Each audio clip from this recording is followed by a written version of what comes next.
Su poesía está muy lejos de ser una poesía popular, más bien es hermética, llena de simbolismos y evocaciones místicas.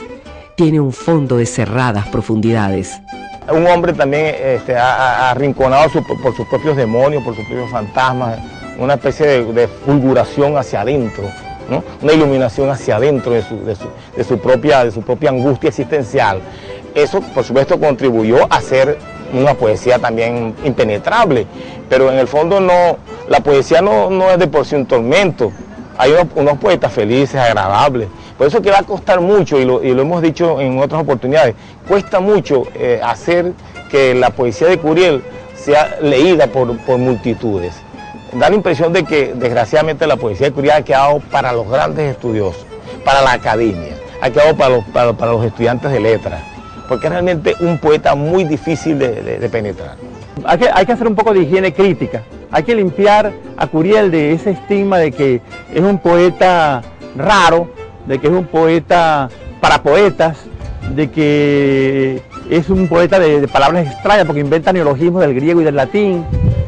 Pero yo creo que hay que estudiarlo. Toda gran poesía, aunque sea la más clara, hay que meterse en ella, porque el hecho de que la anécdota, lo que el poeta cuenta, sea claro, no significa que la poesía sea eso nada más. La poesía no es anécdota, es una construcción musical, es una disposición formal con la cual se trabaja con tonos y acentos, aunque la poesía sea muy sencilla. En este caso se ve más, porque además de ser complicada la poesía en sí misma, porque es una composición de acentos y tonos, también es complicado el contenido, porque su vida era compleja, porque su vida era complicada. La poesía de Elías David Curiel no llegará nunca a ser una poesía popular, no llegará a ser nunca una poesía de fácil acceso a los lectores que buscan la facilidad expresiva, que buscan, porque es una poesía que no tiene primavera, porque es un hombre que no tuvo en su vida, no tuvo primavera, no tuvo juventud. Él mismo creía que con cenizas de muerto estaba amasada su vida.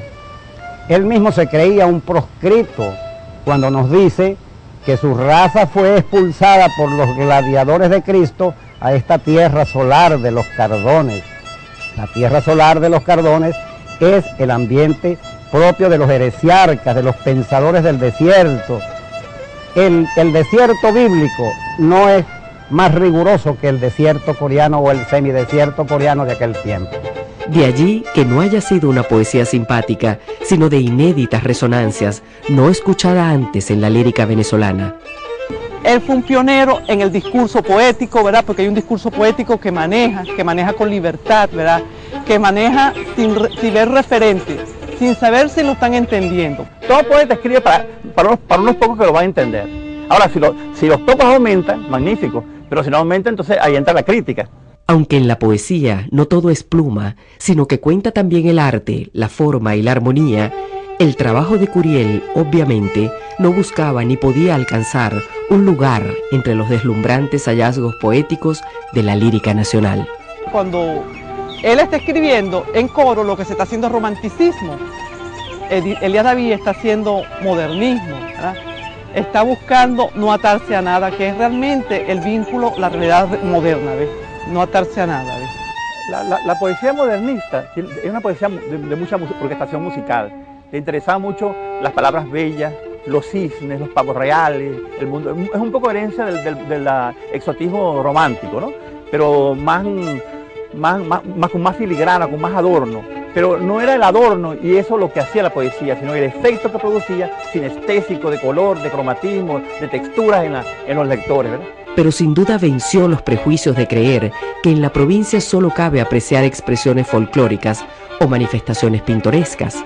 Elías David Curiel enalteció a Coro como lugar de creación universal del hombre y su condena irredimible a soñar. Supo mantenerse al margen del circuito comercial, mercantil y del circuito político de la época a lo que eran tan afectos muchos de los miembros de la comunidad judío sefardita. Entonces, no está en la vida cotidiana, no es consejero de ningún general, no hace lo que hizo Esteban Egil Monzón, que se fue detrás del general Riera, como quien se va detrás de un hombre a caballo, no hizo nunca nada de eso, sino que era un hombre de pensamiento y metido allí, librando las batallas con su propio yo, con su propia alma, con su propio espíritu. Colaboraba en la revista El Cojo Ilustrado, que era la cátedra literaria más importante de aquel momento. Era un paisaje desguarnecido el que veía a diario y se requiere de una poderosa vocación artística para sobreponerse a la desesperación y a la mortal angustia. Tal vez sea esa la explicación en Falcón de la notable proliferación de artistas y sobre todo poetas, esos que moldean la realidad a la medida de sus anhelos. Curiel se adaptó al punto de convertirse en arquetipo intelectual, en su exponente más calificado, pero no tanto como para ganarle la batalla a la muerte de sus ilusiones. Un poeta como él se sentiría muy solo. Los demás se integraban en grupos, ¿verdad? Armonía, él siempre estaba solo. Entonces, de pronto es por elementos de la vida, del contexto de la ciudad y también por las lecturas.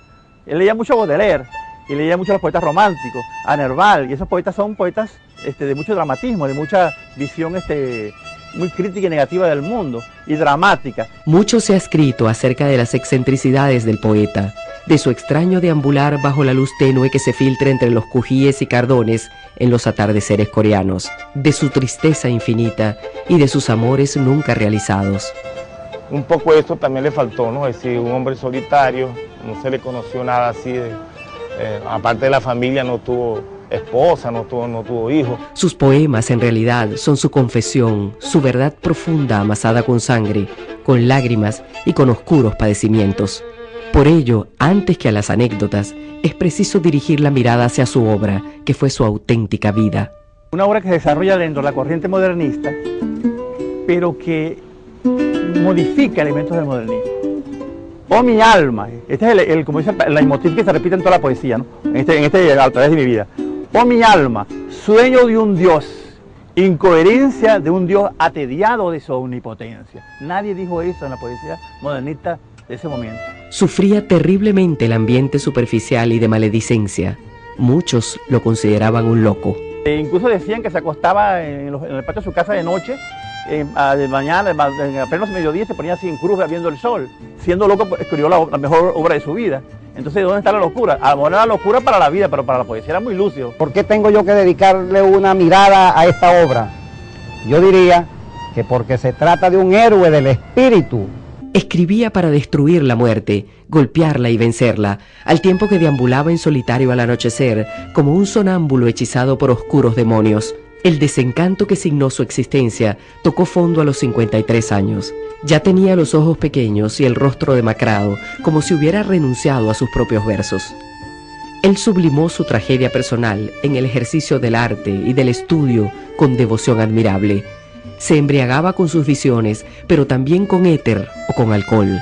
Pero al regresar de sus sueños, una gran tristeza le roía el corazón. Era un hombre torturado que iba y venía a través de sus alucinaciones. No se quería parecer sino a sí mismo e inevitablemente encontró su destino.